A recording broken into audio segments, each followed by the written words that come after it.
सभी को नमस्कार, राम राम, सत श्री अकाल, जय हिंद, जय भारत। दोस्तों मैं प्रभात कौशिक आज फिर से एक नई वीडियो के साथ, नई क्लास के साथ, नए सेशन के साथ आप सभी का, आपके अपने परिवार, जो खुद की फैमिली है आपकी, डिस्कवरी स्टडी सर्किल के ऑनलाइन प्लेटफॉर्म पर आप सभी का दिल खोलकर स्वागत करता हूं, तहे दिल से अभिनंदन करता हूं। तो चलिए दोस्तों, आज की जो क्लास होगी, आज का जो सेशन होगा वो कैलेंडर का ही सेशन होगा, क्योंकि पिछली वीडियो हमारी पहली क्लास थी जो कैलेंडर की थी। तो आज जो क्लास होगी वो कैलेंडर का पार्ट 2 होगा, यानी कि सेकंड क्लास होगी। ठीक है, तो दोस्तों अब तक हमने कैलेंडर पार्ट 1 में ये सीखा कि कैलेंडर क्या है। ठीक है ना, कैलेंडर में हमने वर्षों को दो भागों में विभाजित कर दिया, दो भागों में बांट दिया। ठीक है, एक था साधारण वर्ष और एक था लीप वर्ष, यानी कि लीप वर्ष का जो दूसरा नाम था वो अधिवर्ष था। ठीक है ना, और साधारण वर्ष में कितने दिन बताए थे? 365 दिन, और लीप वर्ष में कितने? 366 दिन। ठीक है, तो वो सारी की सारा इंट्रोडक्शन हमने पिछली वीडियो में पढ़ लिया। तो चलिए दोस्तों, उसी मुहिम को थोड़ा आगे बढ़ाते हुए, पिछली वीडियो की कड़ी को इस वीडियो में आगे बढ़ाते हुए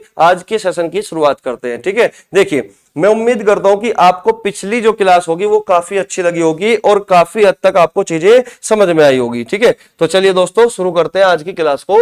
एक शानदार सा माहौल क्रिएट करने का प्रयास करेंगे और चीजों को अच्छे से एक्सप्लेन करने का मैं प्रयास करूंगा। ठीक है, देखिए अब तक जो पिछली क्लास थी हमने एक एक्सेप्शनल केस पढ़ा था, जिसमें मैंने आपको बताया था कि जरूरी नहीं होता कि 2 लीप वर्ष के बीच में 4 साल का ही गैप हो, कभी कभी वहां पर 8 साल का भी गैप हो जाता है। लेकिन ये गैप केवल 8 साल का तभी पॉसिबल होगा दोस्तों जब 2 लीप वर्षों के बीच में एक सामान्य शताब्दी वर्ष आ जाता है। ठीक है ना, केवल तभी पॉसिबल हो सकती है ये बात अगर 2 लीप वर्षों के बीच में क्या आ जाता है? एक सामान्य शताब्दी वर्ष आ जाता है, तब जाकर 2 लीप वर्षों के बीच में 8 साल का गैप होगा। ये चीज हमने पिछली क्लास में पढ़ ली थी। ठीक है ना, तो आज की शुरुआत करेंगे एक नए टॉपिक के साथ। ठीक है देखिए, तो यहां से हम सीखेंगे कि लीप वर्षों की संख्या कैसे निकालते हैं। लीप या लिखो वर्षों में लीप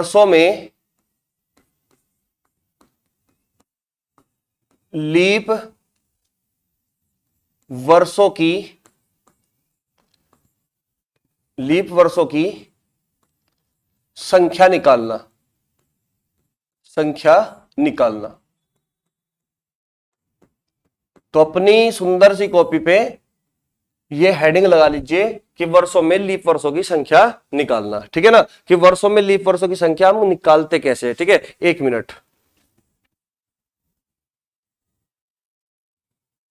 देखिए दोस्तों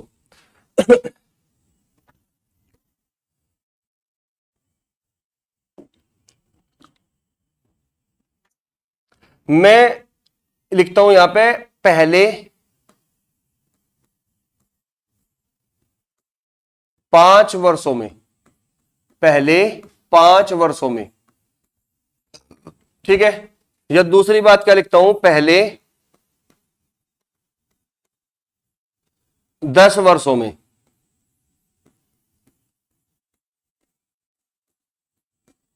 तीसरी बात क्या होगी? पहले 25 वर्षों में।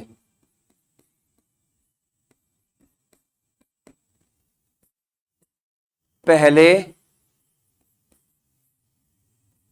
50 वर्षों में।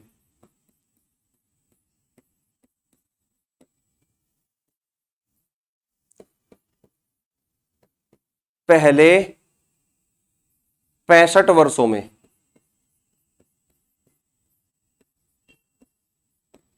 या पहले 75 वर्षों में। ठीक है, कि पहले 5 वर्षों में टोटल कितने वर्ष हुए दोस्तों? 5 वर्ष। कितने वर्ष हुए? 5 वर्ष। और पहले 10 वर्षों में कितने वर्ष होंगे? 10 वर्ष होंगे।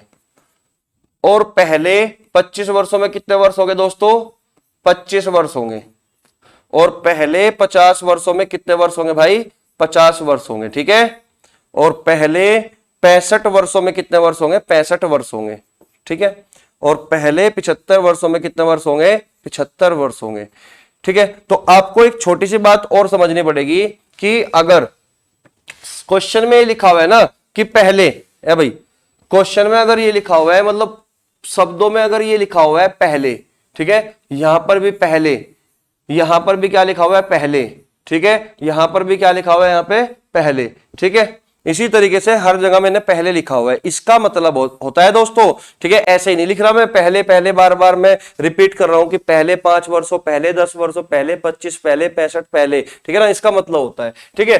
तो अगर पहले 5 वर्षों में यानी कि 5 वर्ष में हमें लीप ईयर की संख्या निकालनी है, तो दोस्तों हम ये मानकर चलते हैं कि जो लीप वर्ष होते हैं उनके बीच में 4 साल का समय अंतराल होता है, यानी कि हम बेस जो मानकर चलते हैं वो 4 को ही मान के चलते हैं। वो अलग बात है कि जब 2 लीप वर्षों के बीच में टोटल 8 साल का गैप होगा, वो केवल तभी बात पॉसिबल होगी जब 2 लीप वर्षों के बीच में कोई सामान्य शताब्दी वर्ष आ जाता है। क्लियर होगी बात? लेकिन वो तो एक्सेप्शनल केस हुआ, वो तो अपवाद हुआ इस बात का, वो तभी अपवाद होगा जब सामान्य शताब्दी वर्ष होगा। लेकिन यहां पर हम बेस जो मानकर चलते हैं 2 लीप वर्षों के बीच में समय अंतराल का, वो 4 ही मान के चलते हैं, ठीक है ना। तो समझिए, अगर मैं आपसे पूछता हूं कि पहले 5 वर्षों में लीप वर्षों की संख्या कितनी होगी, दोस्तों एक तो होता है ईसा पूर्व, एक होता है ईसवी। तो हम जो कैलेंडर पढ़ते हैं वो ईसवी में पढ़ते हैं, ईसा पूर्व में नहीं पढ़ते। हमारे जो एग्जाम में क्वेश्चन पूछता है वो ईसवी में पूछता है। क्लियर हुई बात यहां तक? ठीक है, तो समझिए दोस्तों, तो पहले 5 वर्ष में अगर आपसे पूछना है कि लीप वर्षों की संख्या कितनी होगी, तो आप क्या करोगे, 5 को डायरेक्ट 4 से डिवाइड कर दोगे।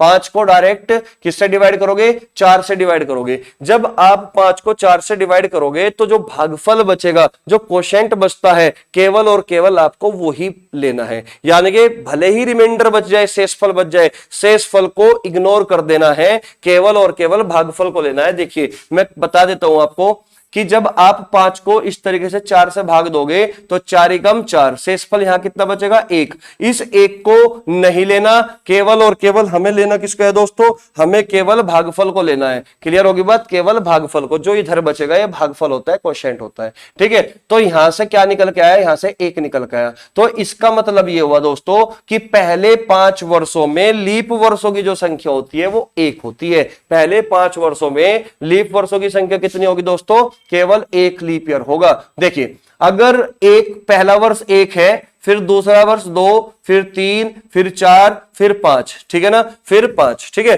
तो लीप ईयर्स कौन सा होगा भाई? लीप ईयर्स तो केवल चौथा ही होगा ना, चौथा वर्ष लीप ईयर्स कहलाएगा। क्योंकि हमने पिछली क्लास में ये बात पढ़ी थी कि लीप वर्ष वो वर्ष होता है जो 4 से कंप्लीटली डिविजिबल हो, 4 से पूरा पूरा डिवाइड हो जाए। तो ये 4 से पूरा पूरा डिवाइड होगा, तो इसका मतलब क्या होगा कि जो ये चौथा वर्ष होगा, ये 4th वर्ष होगा, ये क्या बनेगा? आपका लीप वर्ष बनेगा। और ये पहले 5 साल में केवल 1 बार आया। पहले 5 साल में केवल 1 ही तो लीप वर्ष आया। तो लीप वर्षों की संख्या कितनी हुई भाई? पहले 5 सालों में 1। इसका मतलब मैं ये कहना चाहता हूं आपसे कि अगर आपको पहले n वर्षों में है भाई, पहले n वर्षों में अगर आपको लीप वर्षों की संख्या निकालनी है तो डायरेक्ट 4 से डिवाइड कीजिए, और जो भागफल बचता है वही उन n वर्षों में लीप वर्षों की संख्या होगी। क्लियर हुई बात यहां तक? ठीक है, समझिए। अगर मैं लिखता हूं यहां पे दोस्तों वो पहले 10 वर्षों में, तो आप क्या करोगे? 10 को डिवाइड कर दोगे किससे? 4 से।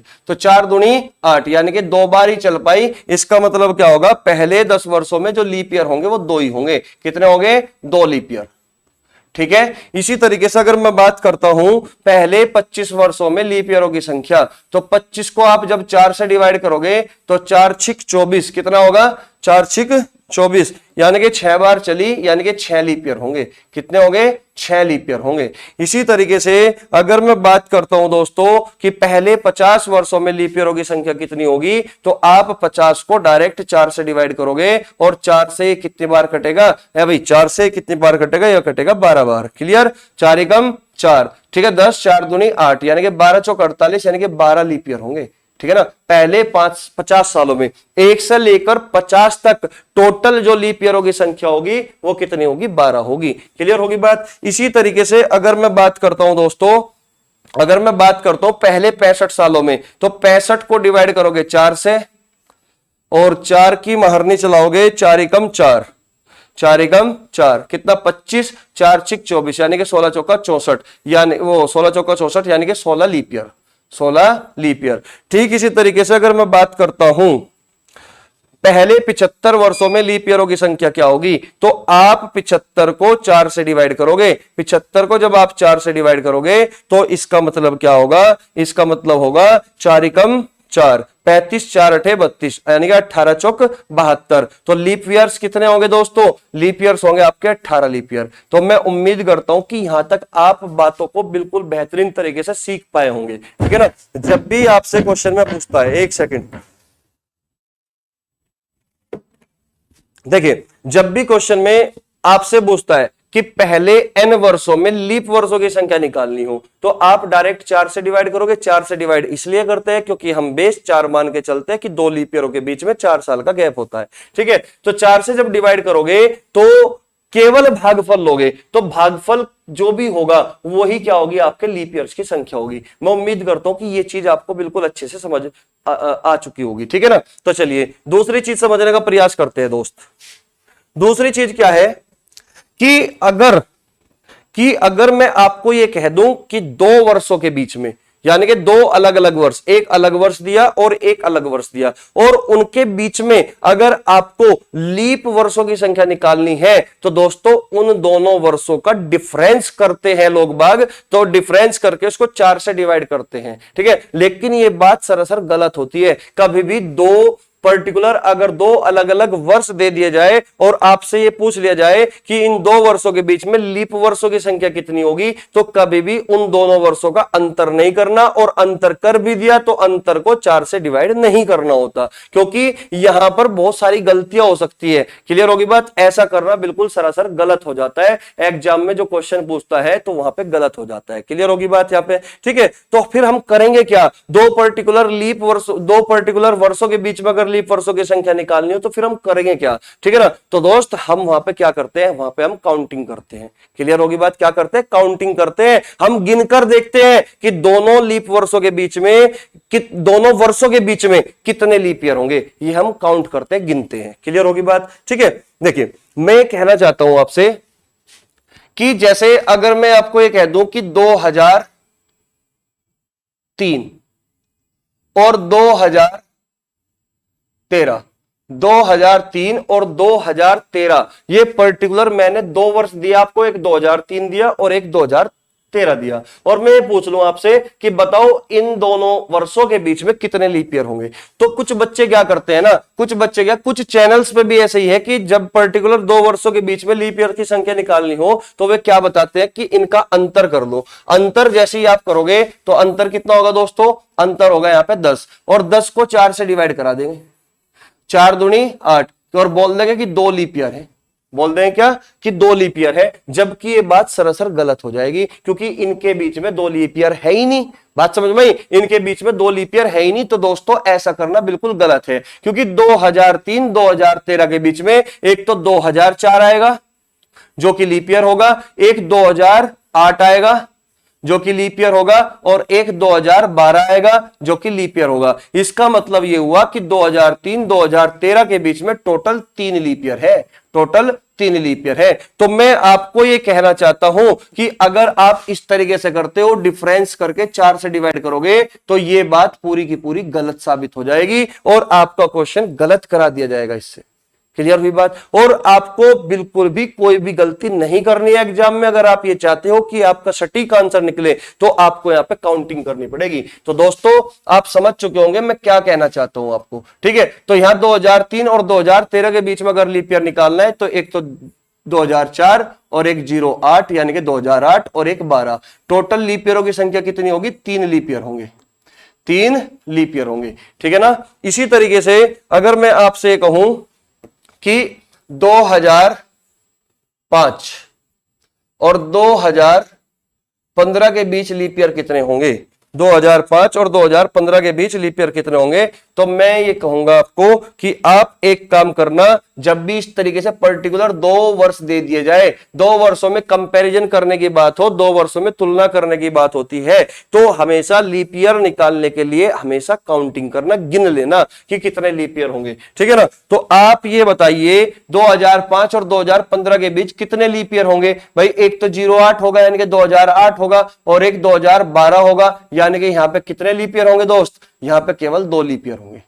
जबकि यहां पर अंतर कितना है, 2005 और 2015 के बीच में अंतर यहां पे भी 10 का है, और यहां पे भी अंतर कितने का था दोस्तों, 10 का था। यहां पे कितने आए, 3 लीप ईयर, और यहां पे भी अंतर कितने का है, 10 का, लेकिन यहां पे कितने आए लीप ईयर, 2 लीप ईयर। इसलिए कहा जाता है हमेशा जब भी दो पर्टिकुलर वर्ष दिए जाए तो हमेशा लीप ईयर अगर काउंट करना है तो हमें लीप ईयर अगर निकालना है तो हमेशा काउंटिंग करनी है। ठीक है, जैसे कि मैं लिखता हूं 2011 और 2021।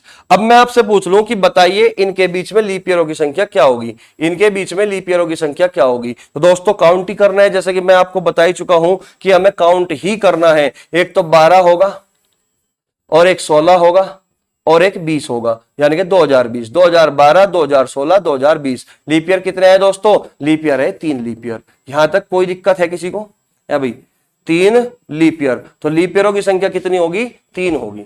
क्लियर होगी बात, जबकि यहां पे भी 10 साल का गैप है। ठीक है, इसी तरीके से अगर मैं बात करूं कि बताइए 2013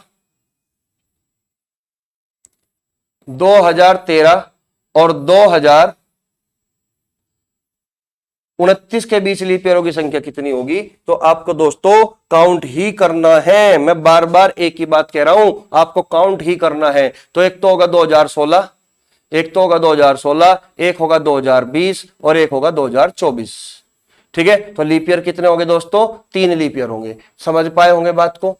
तो मैं यहां से एक चीज आपको बताना चाहता हूं, अगर मैं आपके सामने एक नोट लिख देता हूं, चलो ठीक है, तो इस नोट को लिख लेना अपने खूबसूरत से रजिस्टर पर। ठीक है, नोट क्या है, नोट ये है, समझिए।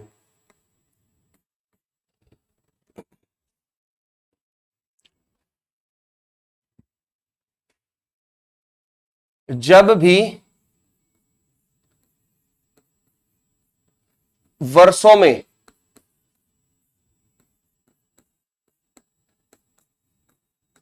लीप वर्ष की संख्या निकालनी हो, लीप वर्ष की संख्या निकालनी हो, जब भी वर्षों में लीप वर्ष की संख्या निकालनी हो, अगर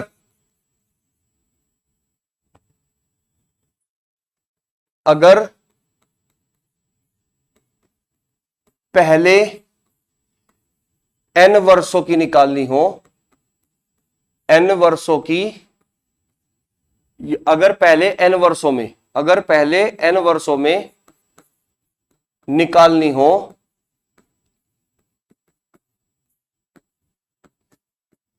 तो हम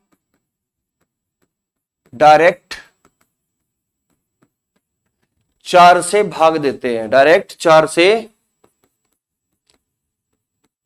भाग देते हैं। लेकिन 4 से भाग देते हैं,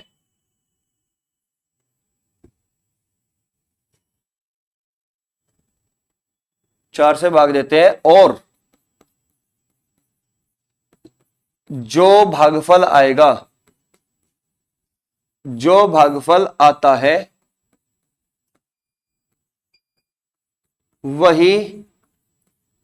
वही अधिवर्ष यानी कि लीप वर्ष की संख्या हो जाती है, वही अधिवर्ष की संख्या हो जाती है।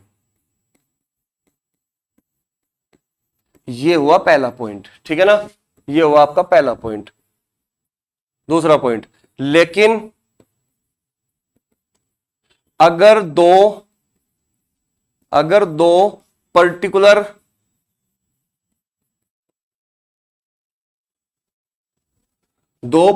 वर्षों के बीच,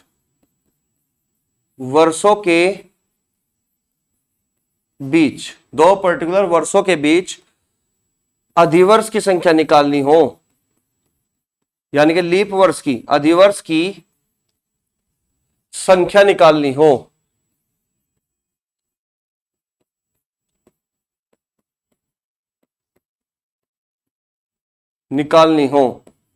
तो दोस्त हम हमेशा काउंटिंग करेंगे।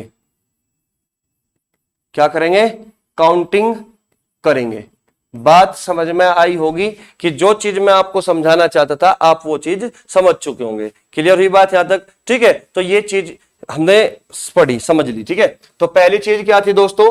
पहली चीज थी हमारी कि जब भी पहले 5 वर्षों या पहले n वर्षों में निकालना हो तो हम क्या करते हैं? 4 से डिवाइड, जो भागफल होता है वही लीप वर्षों की संख्या होती है। ठीक है ना? दूसरी चीज में हमने क्या पढ़ा? दूसरी चीज में हमने पढ़ा दोस्त कि अगर दो पर्टिकुलर वर्षों के बीच में लीप वर्षों की संख्या निकालनी हो तो हम हमेशा काउंटिंग करते हैं। क्लियर हुई बात यहां तक? ठीक है, और तीसरी चीज में मैंने आपको ये जो चीज मैंने समझाई वो चीज आपको लिख कर दे दी कि आप इस बात को अपने रजिस्टर पर लिख सकते हो ताकि आप चीजों को भूल ना पाओ। ठीक है ना? आज समझ ली, कल ना भूल पाओ। ठीक है, तो अब चलिए दोस्तों आगे बढ़ते हैं।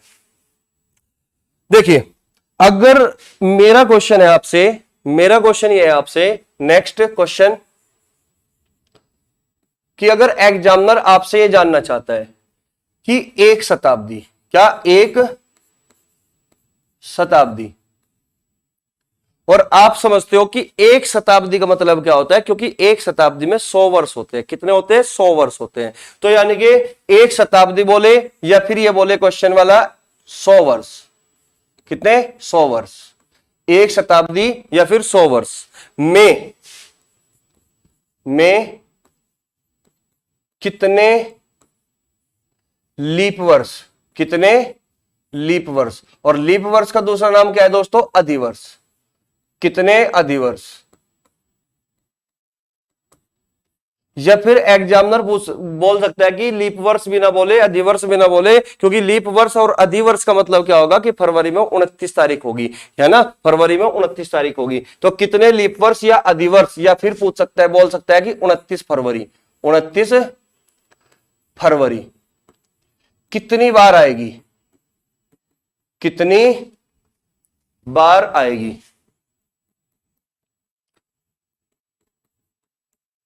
कितनी बार आएगी? ये सवाल आपसे पूछ सकता है, कितनी बार आएगी। ठीक है ना? ये क्वेश्चन आपसे एग्जामिनर पूछ सकता है। ठीक है, बहुत ज्यादा इंपॉर्टेंट क्वेश्चन है, डायरेक्ट क्वेश्चन पूछ सकता है एग्जामिनर। ये सवाल डायरेक्ट पूछता है कि जिस तरीके से भी एग्जामिनर इस सवाल को पूछने का प्रयास करेगा, वो ऐसे पूछ सकता है कि एक शताब्दी में कितनी 29 फरवरी होगी, वो ऐसा पूछ सकता है कि एक शताब्दी में कितने लीप वर्ष होंगे, वो आपसे पूछ सकता है कि एक शताब्दी में कितने अधिवर्ष होंगे, या फिर पूछ सकता है कि 100 वर्षों में कितने लीप वर्ष होंगे, या पूछ सकता है कि 100 वर्षों में कितने अधिवर्ष होंगे, या पूछ सकता है कि 100 वर्षों में कितनी 29 फरवरी होगी। तो तरीका कुछ भी हो सकता है एग्जामिनर का पूछने का, लेकिन आपको फंसना नहीं है। एक ही मतलब है सब बातों का। क्लियर हुई बात? एक ही मतलब होता है सब बातों का। ठीक है ना? तो आप ये जानते हो, ए भाई, आप ये जानते हो कि एक वो एक शताब्दी में, क्या जानते हो? एक शताब्दी में कितने वर्ष होते हैं दोस्तों? 100 वर्ष होते हैं। एक शताब्दी में 100 वर्ष होते हैं। तो इस बात का मतलब यह हुआ दोस्त कि हमें निकालना यह है कि पहले 100 वर्षों में लीप वर्षों की संख्या कितनी होगी। क्या निकालना है? पहले 100 वर्षों में लीप वर्षों की संख्या कितनी होगी। और हमने अभी अभी पढ़ा दोस्त कि अगर पहले शब्द आता है तो हम डायरेक्ट 4 से डिवाइड कर सकते हैं। हम डायरेक्ट किससे डिवाइड कर सकते हैं दोस्त? हम डायरेक्ट इसको 4 से डिवाइड कर सकते हैं। तो मैं क्या करने वाला हूं? मैं करने वाला हूं 100 को 4 से डिवाइड। तो पहले 100 वर्षों में अगर लीप वर्षों की संख्या निकालनी है तो 4 से डिवाइड कर सकते हो। तो कितना है यहां से डिवाइड करने के बाद? 25, कि 25 लीप ईयर होंगे, जो कि बिल्कुल गलत जवाब होगा, जो कि बिल्कुल गलत जवाब होगा। लेकिन कुछ बच्चे ऑप्शन में 25 जरूर मिलेगा, ऑप्शन में 25 जरूर मिलेगा, लेकिन कुछ बच्चे आंसर जो है ना 25 पे लगा देते हैं, और जो कि वो गलत हो जाता है। ठीक है ना? क्योंकि आंसर 25 है ही नहीं, आंसर तो इसका 24 है, क्योंकि हम इसमें से एक माइनस करके लिखेंगे, यानी कि 24 लीप ईयर होंगे। कितने हो गए? 24 लीप ईयर होते हैं। 24 लीप ईयर। एक शताब्दी में टोटल 24 लीप ईयर होते हैं। एक शताब्दी में 29 फरवरी टोटल 24 बार आती है। ये एक माइनस क्यों किया, इसको समझना पड़ेगा। लेकिन आपको है भाई, ये एक माइनस क्यों किया? आप मुझे एक बात बताओ, मैंने पिछली क्लास में आपको ये कहा था कि जब भी किसी वर्ष के बाद में डबल जीरो दिखती है तो वो कहलाता है शताब्दी वर्ष। अगर वो शताब्दी वर्ष है तो हम उसको 4 से डिवाइड नहीं करते, हम उसको हमेशा 400 से डिवाइड करते हैं। तो आप मुझे बताइए पहले 100 वर्षों में 1 से लेकर 99 तक जितने भी वर्ष होंगे उनमें सामान्य वर्ष भी होंगे और उसमें लीप वर्ष भी होंगे। लेकिन मेरे भाई जो जो 100वां वर्ष होगा ये तो शताब्दी वर्ष बनेगा, और शताब्दी वर्ष अगर बनेगा तो इसको हम 4 से डिवाइड नहीं कर सकते, इसको हम हमेशा 400 से डिवाइड करेंगे। किससे डिवाइड करेंगे दोस्त? 400 से डिवाइड करेंगे। लेकिन हमने यहां पे गलती ये कर दी कि हमने 100वां वर्ष भी 4 से डिवाइड कर दिया। इसका मतलब जो 100वां वर्ष होता है ये सामान्य शताब्दी वर्ष बनेगा, क्योंकि ये 400 से पूरा पूरा नहीं डिवाइड होता। अगर ये सामान्य शताब्दी वर्ष बनेगा, 100वां वर्ष अगर सामान्य शताब्दी वर्ष बनता है तो इसका मतलब यहां पे जो फरवरी का महीना होगा यहां पे वो 28 दिन का ही होगा। अगर वो 28 दिन का होगा तो इसका मतलब हमें ये 100वां वर्ष यहां से घटाना पड़ेगा। ये 100वां वर्ष हमेशा हमें यहां पे घटाना पड़ेगा। ये जो एक घटाया ना मैंने, एक माइनस किया, ये क्या क्यों किया? क्योंकि ये 100वां वर्ष है। ये कौन सा वर्ष है? 100वां वर्ष है। और ये कौन सा होगा? ये होगा सामान्य शताब्दी वर्ष। क्या होगा दोस्त? ये होगा हमारा सामान्य शताब्दी वर्ष। सामान्य शताब्दी वर्ष, ये सामान्य शताब्दी वर्ष होगा जिसमें फरवरी का जो महीना होगा वो 28 दिन का होगा। जिसमें फरवरी का महीना क्या होगा? 28 दिन का होगा। मैं उम्मीद करता हूं कि आप मेरी इस बात को अच्छे से समझ पाए होंगे। क्लियर होगी बात? ठीक है। इसका मतलब मैं कह सकता हूं कि पहले 100 वर्षों में, पहले 100 वर्षों में जो लीप ईयर होंगे, पहले 100 वर्षों में जो लीप ईयर होंगे, एक तो 4 होगा, फिर 8 होगा, फिर 12 होगा, फिर 16 होगा। इस तरीके से चलते चलते चलते चलते इस तरीके से फिर 92 होगा, फिर 96 होगा। यानी कि 100वां वर्ष तो होगा ही नहीं, 100वां वर्ष तो होगा ही नहीं। तो ये सेट बनेगा दोस्त, हमारा लीप वर्ष होगा पहले 100 वर्षों में। तो 100वां वर्ष हमने इसलिए घटाया क्योंकि ये सामान्य शताब्दी वर्ष है, तो इसलिए हम एक माइनस कर देते हैं। क्लियर हुई बात यहां तक? ठीक है। मैं उम्मीद करता हूं कि ये पूरा कंसेप्ट आप अच्छे से समझ पाए होंगे। तो चलिए थोड़ा और आगे बढ़ने का प्रयास करेंगे। ठीक है, समझिए। तो हमने क्या पढ़ा दोस्त? हमने ये पढ़ा अभी कि एक शताब्दी, क्या पढ़ा? एक शताब्दी, एक शताब्दी। और एक शताब्दी का मतलब क्या है दोस्त? 100 वर्ष, यानी कि पहले 100 वर्ष। और पहले 100 वर्ष को हम क्या करते हैं? यहां पे पहले 100 वर्ष को हमने 4 से डिवाइड कर दिया। किससे? 4 से डिवाइड कर दिया। 4 से डिवाइड करने के बाद कितना आया दोस्तों? यहां पे 25 आया। लेकिन 25 लीप ईयर नहीं होंगे, हम यहां पे क्या करेंगे? -1 कर देंगे, ताकि जो 100वां वर्ष होगा ये घटने के बाद यहां पे कितने लीप ईयर होंगे? यहां पे 24 लीप ईयर होंगे। कितने हो गए दोस्तों? 24 लीप ईयर। ठीक है। क्योंकि हम ये बात जानते हैं कि 100वां जो वर्ष होगा, 100वां जो वर्ष होगा, ये हमारा क्या होगा? ये सामान्य शताब्दी वर्ष होगा। इसी को हम माइनस करते हैं, इसी को हम यहां से निकाल देते हैं। -1 करने का मतलब यही है कि 100वां वर्ष हमारा सामान्य शताब्दी वर्ष है, ये लीप वर्ष नहीं है, ये 400 से पूरा पूरा डिवाइड नहीं होता। तो इसका मतलब क्या होगा? ये हमारा सामान्य शताब्दी वर्ष होगा जिसमें फरवरी 28 दिन की होती है। तो इसलिए हमने 1 माइनस किया। क्लियर हुई बात यहां तक? ठीक है। तो समझिए आगे। ठीक है। फिर हमने क्या पढ़ा? फिर हम इससे थोड़ा आगे बढ़ते हैं। मैं बोलता हूं कि 2 शताब्दी। कितना? 2 शताब्दी। 2 शताब्दी। भाई एक शताब्दी में 100 वर्ष होंगे, 2 शताब्दी में 200 वर्ष होंगे। इसका मतलब मैं ये कहना चाहता हूं कि पहले 200 वर्षों में, पहले 200 वर्षों में, पहले 200 वर्षों में, यानी कि 200 को डायरेक्ट 4 से डिवाइड करोगे आप तो बचेगा कितना? बचेगा कितना भाई? 50 बचेगा। बचेगा कितना? 50 बचेगा। लेकिन मेरे भाई यहां पे 50 लीप ईयर नहीं होंगे, क्योंकि यहां पे मैं 2 माइनस कर दूंगा, और 2 माइनस करने के बाद ये 48 लीप ईयर आएंगे। 48 लीप ईयर कितने आएंगे? 48 लीप ईयर। क्यों मैंने 2 माइनस किया? इसी को समझना है। मैंने 2 माइनस क्यों किया? इसी को समझना है। तो आप ये बात जानते हो कि पहले 200 वर्षों में 2 सामान्य शताब्दी वर्ष आ चुके, एक तो 100वां वर्ष और एक 200वां वर्ष।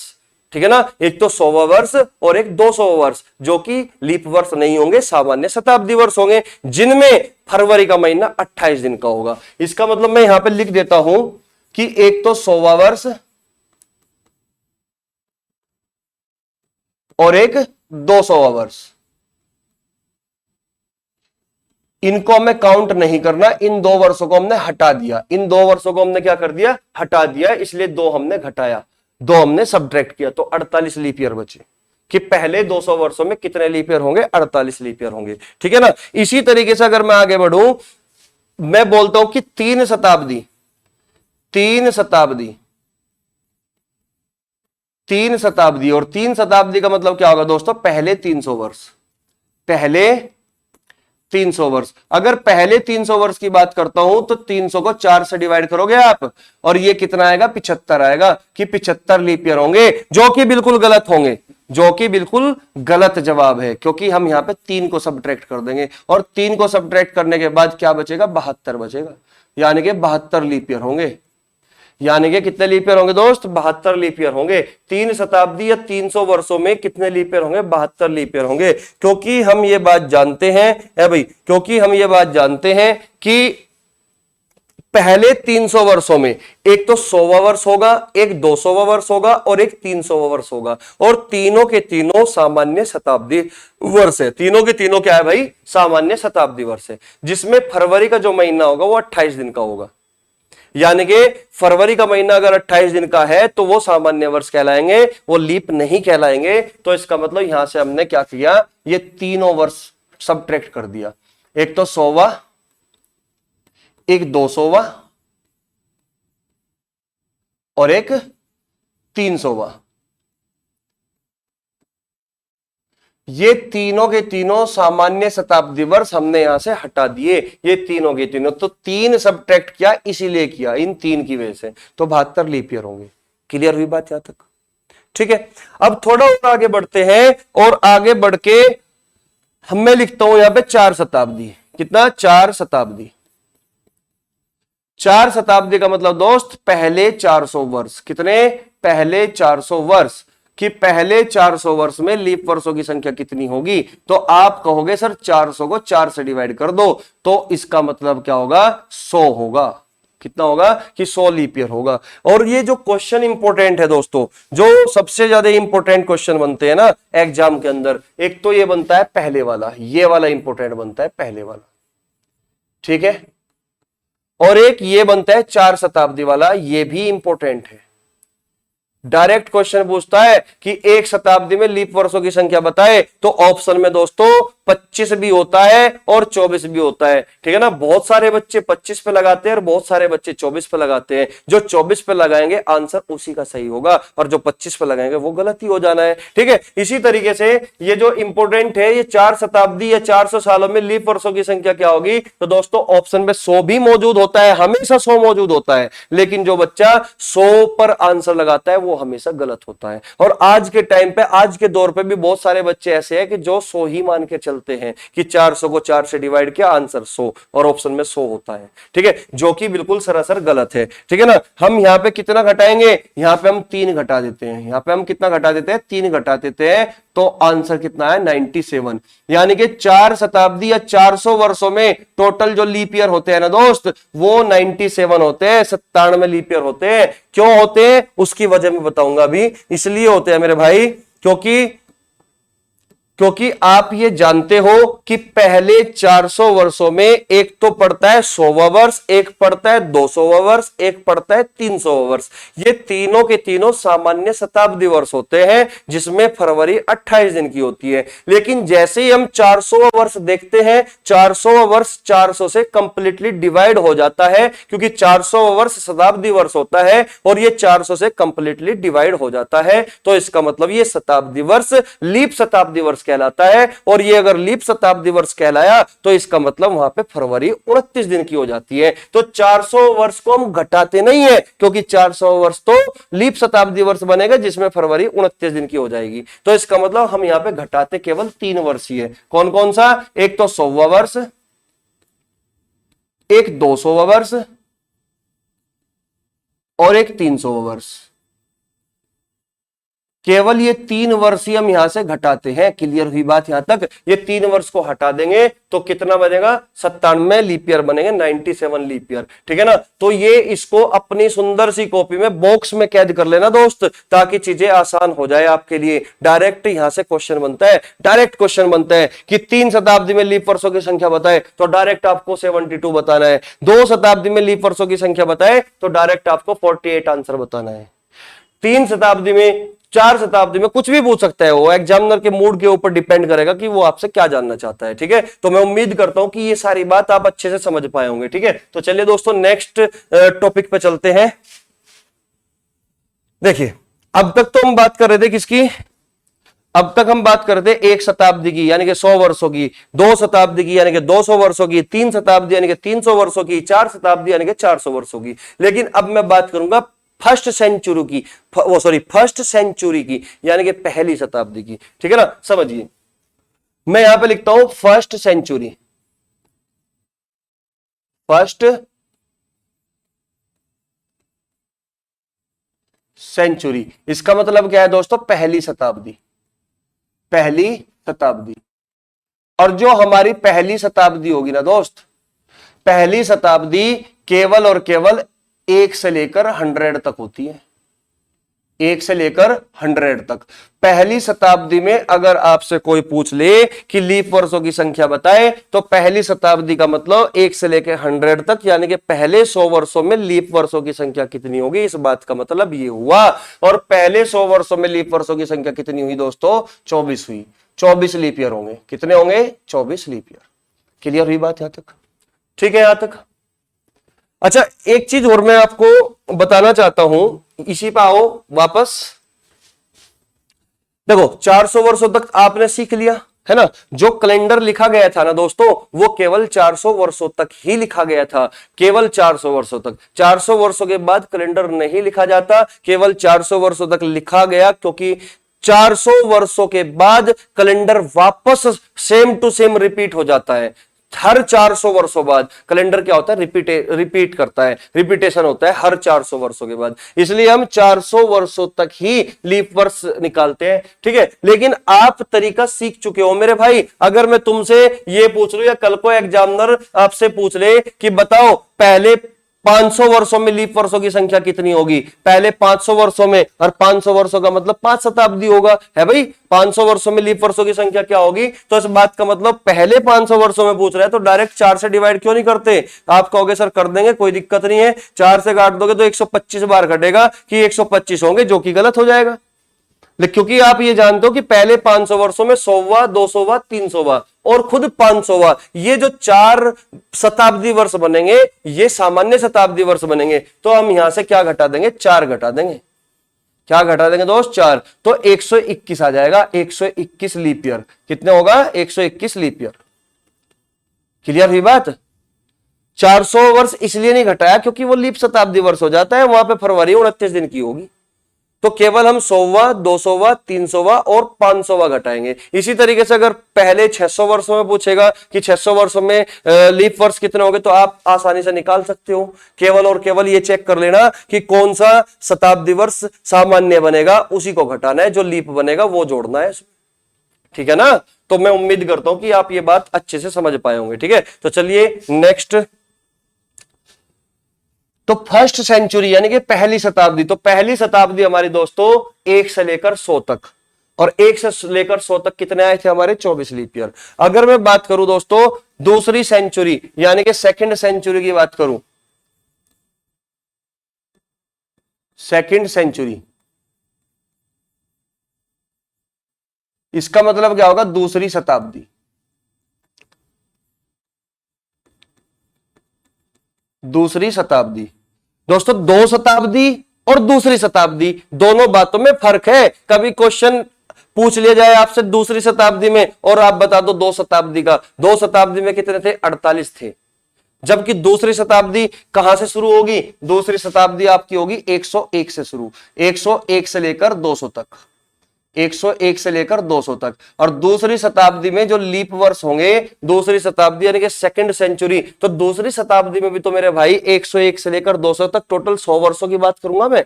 है भाई, दूसरी शताब्दी में भी तो मैं 100 वर्षों की बात करूंगा ना, समझ रहे हो बात को।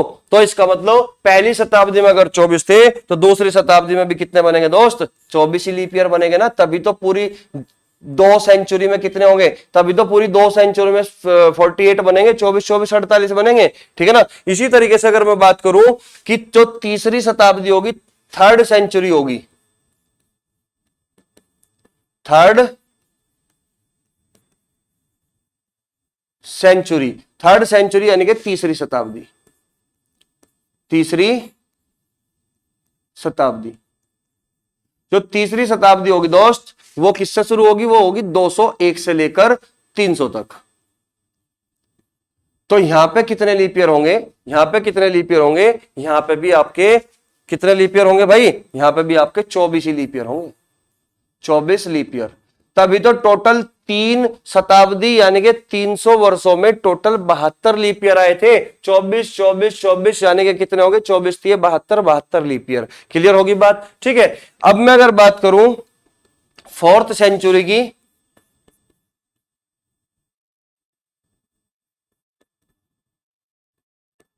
फोर्थ सेंचुरी, फोर्थ सेंचुरी यानी कि चौथी शताब्दी, चौथी शताब्दी। और आपकी जो चौथी शताब्दी शुरू होती है वो 301 से लेकर 400 तक चलेगी। इसमें कितने लीप ईयर होंगे दोस्तों, इसमें होते हैं 25 लीप ईयर, इसमें कितने होते हैं 25 लीप ईयर। 24 तो होते ही होते हैं, लेकिन जो 400वां वर्ष होता है वो भी तो एक लीप शताब्दी वर्ष बनेगा, उसमें भी तो 29 फरवरी हो जाती है, तो एक 400वां वर्ष जो होता है वो ऐड हो जाता है इसमें, तो 24 ना होकर टोटल 25 हो जाते हैं। तो 24 ना होकर कितने 25 हो जाते हैं। मैं उम्मीद करता हूं कि ये चीज आपको अच्छे से समझ आ चुकी होगी, ठीक है ना।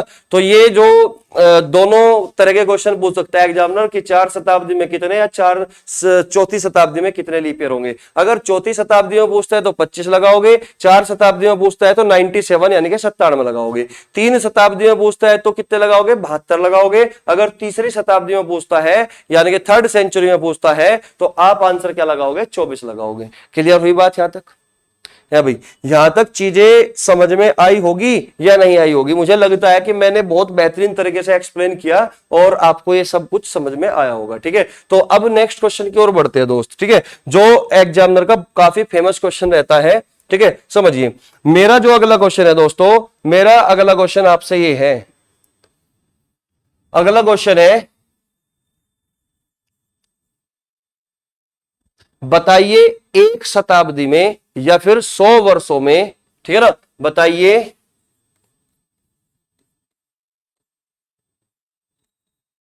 एक शताब्दी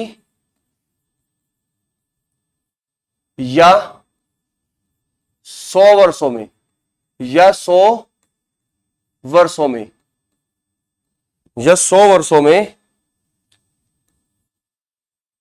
29 तारीख, 29 तारीख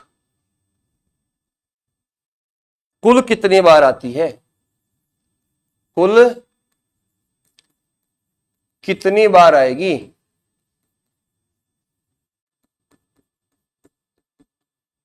कुल कितनी बार आएगी, ये एग्जामिनर का काफी फेमस क्वेश्चन रहता है, ठीक है ना। ये बिल्कुल सीक्वेंस बाय सीक्वेंस में चीजों को समझाने का प्रयास कर रहा हूं, ठीक है ना। तो ये एग्जामिनर का काफी फेमस क्वेश्चन रहता है और इसमें आपसे ये जानना चाहता है कि 29 तारीख कुल कितनी बार आएगी, ठीक है। लेकिन बच्चे यहां पे कभी कभी भ्रमित हो जाते हैं, ठीक है ना। आंसर क्या लगा जाते हैं, आंसर लगा जाते हैं 24। क्यों, क्योंकि उनको 29 तारीख और 29 फरवरी में अंतर कहीं नहीं पता चल पाता, अंतर ही फील नहीं कर पाते कि वो आपसे 29 फरवरी पूछ रहा है कि 29 तारीख पूछ रहा है। तो दोस्तों 29 फरवरी अगर पूछता, 29 फरवरी यानी कि लीप वर्ष अगर पूछता, अधिवर्ष अगर पूछता, तो आंसर 24 होता। लेकिन ये आपसे क्या जानना चाहता है, ये आपसे जानना चाहता है कि 29 तारीख कुल कितनी बार होगी, 29 तारीख कुल कितनी बार होगी। क्लियर हुई बात यहां तक, ये आपसे केवल ये बात जानना चाहता है, ठीक है ना। मैं उम्मीद करता हूं कि आप इस बात को समझ पाए होंगे जो मैं आपको समझाना चाहता हूं। क्लियर हुई बात यहां तक भाई, एक सेकंड।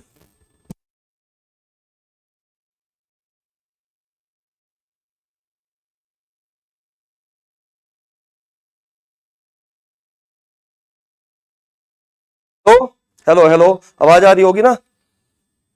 हेलो हेलो, हाँ देखिए भाई, तो इसकी बात कर रहे हैं हम, 29 तारीख कुल कितनी बार आएगी, समझिए भाई। आप मुझे ये बताइए, है भाई, आप मुझे ये बताइए कि कोई भी सामान्य वर्ष, कोई भी सामान्य वर्ष, जैसे कि 2022 है, ये एक सामान्य वर्ष है ना, एक नॉर्मल ईयर है, क्योंकि इसमें फरवरी जो है 28 दिन की है। कितने की है? 28 दिन की फरवरी है, ठीक है। तो इसका मतलब ये एक सामान्य वर्ष होगा।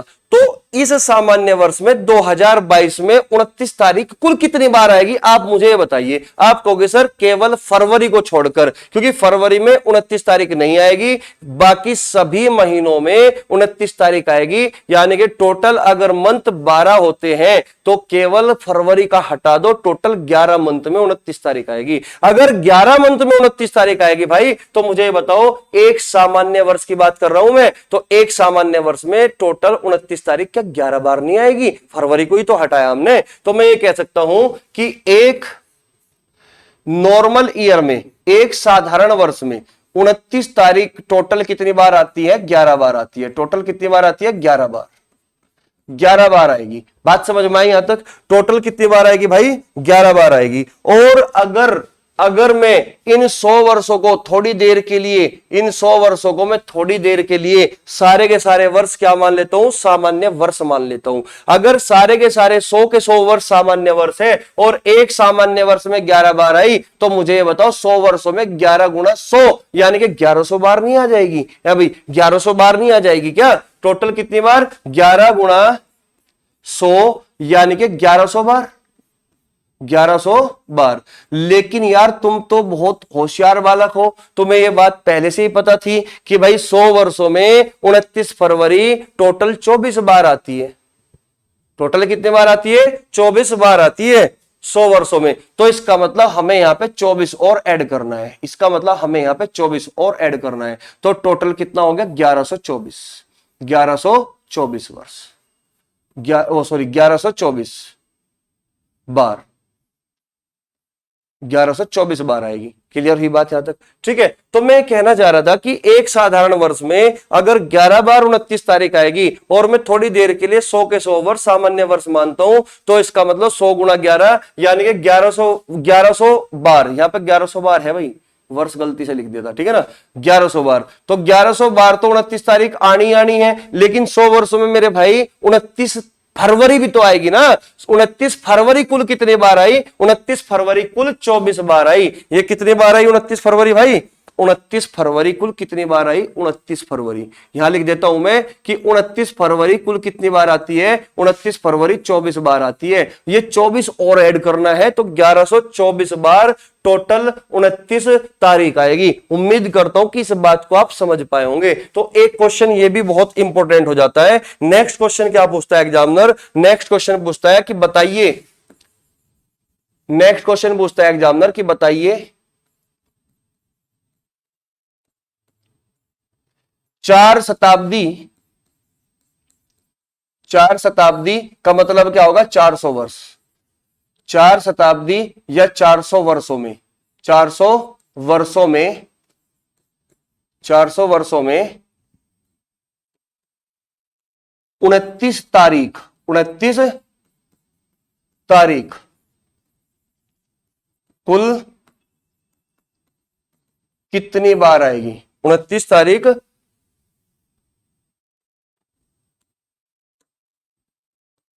कुल कितनी बार आएगी?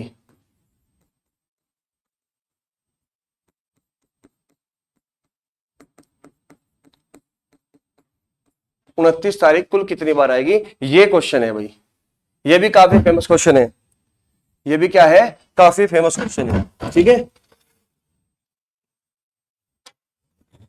देखिए भाई, तो आप मुझे एक बात बताओ, ये आपसे जानना चाहता है कि 29 तारीख कुल कितनी बार आएगी। तो ये 29 फरवरी नहीं पूछ रहा आपसे, ये 29 तारीख पूछ रहा है। और आप ये जानते हो कि एक सामान्य वर्ष में, एक नॉर्मल ईयर में, एक नॉर्मल ईयर में 29 तारीख कुल कितनी बार आएगी भाई? 11 बार आएगी। फरवरी में नहीं आती। बस साधारण वर्ष में फरवरी को छोड़कर बाकी 11 महीनों में 29 तारीख आएगी कि नहीं आएगी? आप कहोगे सर बिल्कुल आएगी। बाकी 11 मंथ में 29 तारीख आएगी। इसका मतलब एक साधारण वर्ष में टोटल 29 तारीख 11 बार आती है। और अगर मैं थोड़ी देर के लिए 400 के 400 वर्ष क्या मान लूं, सामान्य वर्ष मान लूं, तो आप मुझे बताओ, अगर एक सामान्य वर्ष में 11 बार तो 400 वर्षों में 11 चौक 4400 बार नहीं आएगी है भाई, 4400 बार नहीं आएगी। लेकिन हमने गलती कर दी, हमने ये गलती कर दी मेरे भाई कि 100 वर्षों में टोटल 29 फरवरी भी आती है, सॉरी 400 वर्षों में टोटल 29 फरवरी भी आती है।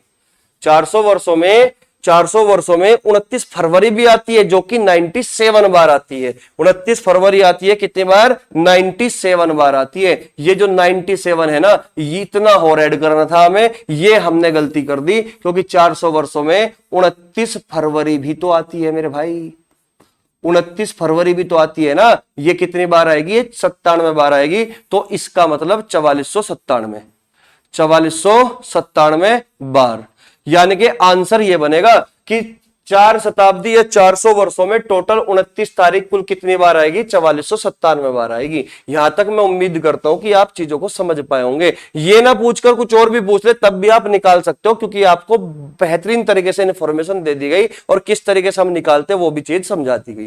ठीक है, तो इस चीज को आप एक बॉक्स में लिख सकते हो अब, ठीक है ना। इस चीज को आप एक बॉक्स में लिख सकते हो कि एक तरफ लिख सकते हो आप 29 फरवरी और एक तरफ लिख सकते हो आप 29 तारीख।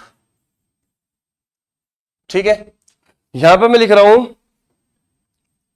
अगर पूछता है एक शताब्दी में, कितने में, एक शताब्दी, और एक शताब्दी का मतलब क्या है दोस्तों, एक शताब्दी का मतलब है 100 वर्ष, 100 वर्ष। ठीक है, अगर पूछता है 4 शताब्दी, 4 शताब्दी, और 4 शताब्दी का मतलब क्या है दोस्तों, 400 वर्ष, 400 वर्ष। अगर एक शताब्दी में पूछ रहा है कि एक शताब्दी में 29 फरवरी कितनी बार आएगी, 100 वर्षों में 29 फरवरी कितनी बार आएगी, तो आपका जवाब होगा 24 बार। और अगर एक शताब्दी यानी कि 100 वर्षों में आपसे पूछता है 29 तारीख कितनी बार आएगी, तो आपका जवाब कितना होगा दोस्त, 1124 बार, 1124 बार। क्लियर हुई बात। लेकिन अगर आपसे पूछता है कि 4 शताब्दी में यानी कि 400 वर्षों में 29 फरवरी कितनी बार आएगी, तो आपका जवाब होगा 97 बार। ठीक है, लेकिन अगर आपसे पूछता है 29 तारीख कितनी बार आएगी, तो आपका जवाब होगा दोस्त 4497 बार, 4497 बार। तो मैं उम्मीद करता हूं कि ये चीज आप भली भांति समझ पाए होंगे, जो चीज मैंने आपको समझाने का प्रयास किया। ठीक है ना, ये चीज आपको बेहतरीन तरीके से समझा दी गई, एक्सप्लेन कर दी गई। मैं उम्मीद करता हूं कि यहां तक चीजें आपको क्लियर हो चुकी होगी। अब जो नेक्स्ट क्लास होगी हमारी कैलेंडर की, वहां से हम एक नया टॉपिक पढ़ने वाले हैं। वहां से हम सीखेंगे कि ओड डेज क्या होता है, विषम दिन क्या होता है। ठीक है, विषम दिन एक्स्ट्रा डेज भी कहा जाता है। तो मैं ऐसे ही मेंटली वर्बली समझा देता हूं कि विषम दिन का मतलब क्या होता है। विषम दिन का मतलब होता है सप्ताह की संख्या को पूरा करने के बाद जो शेष दिन बचते हैं, उसी को हम विषम दिन कहते हैं। या फिर मैं ये कह सकता हूं कि दिनों को अगर हम 7 से डिवाइड करते हैं और जो शेषफल बचेगा वही हमारा विषम दिन कहलाता है। यानी कि मैं मोटे तौर पर यह भी कह सकता हूं कि जो 7 का शेषफल होता है वही हमारा क्या होगा, विषम दिन होगा। बाकी क्लियर अच्छे तरीके से, बेहतरीन तरीके से, शानदार तरीके से मैं नेक्स्ट वीडियो में ही चीजों को एक्सप्लेन करूंगा। अभी वीडियो को यहीं पे विराम देते हैं ताकि ये वीडियो और ज्यादा लंबी ना हो सके। क्लियर हुई बात। ठीक है, तो दोस्तों अगली वीडियो में मिलते हैं। कैलेंडर की जो 3rd वीडियो होगी उसमें मुलाकात होगी अब। ठीक है, तब तक के लिए आप खुश रहिए, पढ़ते रहिए और स्वस्थ रहिए। ठीक है, और अपने जीवन में खुशहाल भरते रहिए। ठीक है, चलिए दोस्तों, जय राम जी की, जय हिंद, जय भारत।